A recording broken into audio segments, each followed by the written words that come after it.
The newest Unearthed Arcana came out, and it's a lot. We've got 3 revamped subclasses and 5 completely new ones. I'm going to be giving each and every one of them their own short, so let's just jump into it. Today we have a returning subclass, the Knowledge of Domain Cleric, and I think it's a class that lost some of its identity in the move, but at the same time, it feeling like a cleric that truly worships a god of the arcane and mystical. Since this is a returning class, we have the old features to compare to the new ones, and right off the bat, the biggest difference is we have 2 entire levels until we get any of our domain features. I think they try to make up for this in the base class and in the insane front-loading of the domain spells and 2 level 3 features. At level 3, used to be level 1, you get Blessings of Knowledge, which grant you a tool proficiency and expertise in 2 skills, Arcane, History, Knowledge, and Religion. This does affect characters that want that 1 level dip for expertise in 2 intelligence skills. I did this on a wizard I played once, and it was really fun to have expertise in 2 different skills I knew I would use frequently. It also didn't hurt to get medium armor training. The other level 3 feature, Mind Magic, is the old level 2 feature called Read Thoughts. This is kind of just like using your channel divinity as a spell slot, but with a big asterisk. Not saying that it's worse than their old channel divinity, gain a tool or skill proficiency for 10 minutes, kinda boring, but tapping into that divine power to instantly become good at something you weren't is flavorful because you're gaining that knowledge from your god. It definitely sucked early on, only adding a +2 to the skill is pretty dookie, so I get why they changed it. Level 6 brings Unfettered Mind, and it's a bit of a departure from Read Thoughts, one of the channel divinity features they gained.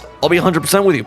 I don't like this new feature, and the reason I don't like it is Wizards of the Coast is doing this thing where every single class that could be any bit mind magic-y instantly gets telepathy. Great Old Ones Warlock, Aberrant Mind Sorcerers, and now Knowledge Domain Cleric are thrown into this pot of use brain, get telepathy. I much prefer the old feature. Skimming the surface thoughts of creatures and using that information to instantly succeed on the suggestion spells a lot more fun, but a lot less practical in a lot of scenarios, which is I guess why they changed the class feature anyway. That said, the second half of the new feature is honestly incredible. Not being able to make a check lower than your main stat is insane. By level 6, you're probably on your way to having a 17 or 18, which becomes the minimum of what you can get for any intelligence check, which sure, probably isn't happening too often, but it'll happen enough that it feels really good. And lastly, at level 17, the new Knowledge Domain Cleric gets Divine Foreknowledge, a boring but very good feature. You get advantage when you roll the d20 for 1 hour. Really good. Now, looking back at the old feature, Wall of Text. You can learn so much about things, people, and places. You could finally give your DM a reason to give lore and exposition, but no, gotta have advantage on every roll.